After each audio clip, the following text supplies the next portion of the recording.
Hi, it's Matt from tracymac.co.uk and for unboxings.com. Here I have the HTC Touch Viva, one of the devices that's sort of an evolution of the original HTC Touch. I'm going to do a quick unboxing for you now. Pretty standard stuff in terms of the outside of the box, but unusual for HTC to sort of use this sort of more blister packing inside. We have a getting started CD-ROM, user manual, sprite backup, GPRS monitor included inside, which is pretty cool. Handset itself on top, which we'll come back to in just a second. Then we have a warranty card, smart performance and accessories, and a quick start guide, which is pretty lightweight for literally getting going. Then we have the charger,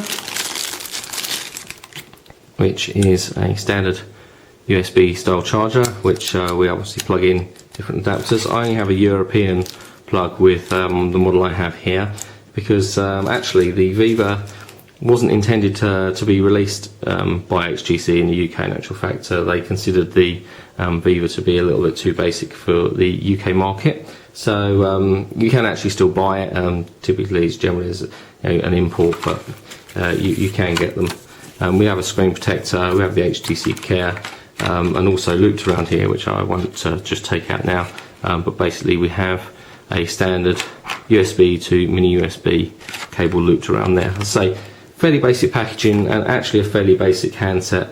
I'll just run down for you. Only a 201 MHz processor, which is one of the things that actually does stand out straight away. On the front we have a QVGA display, so 240 by 320. And it's a 2.8 inch diagonal, so pretty standard HTC stuff.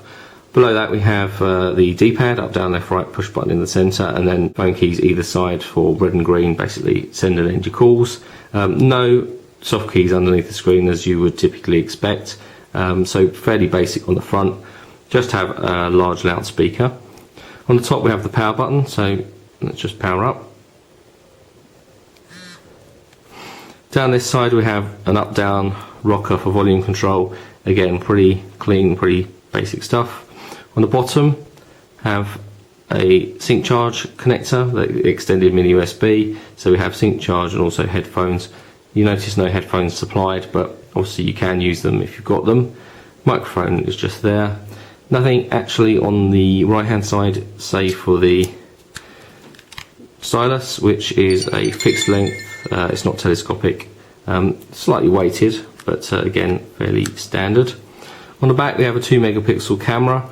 It's not autofocus, there is no flash, and there's no mirror for taking self-portraits. There is a grill over a reasonably large loudspeaker, and we'll just go into the OS very quickly. Obviously I have no SIM card, and we're launching TouchFlow.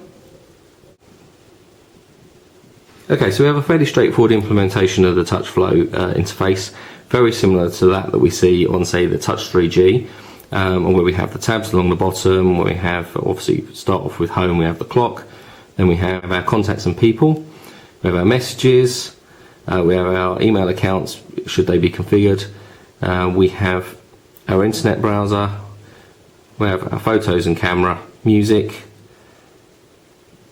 weather, and then finally settings and our programs. We even have the YouTube client, which is pretty cool. As I say, only a 201 MHz processor, which isn't a lot by today's standard, but probably ample. We have 256 meg of ROM and 128 meg of RAM, which is pretty decent in actual fact. We are actually quad band, but we don't have any 3G or HSDPA support. We are only GPRS and Edge.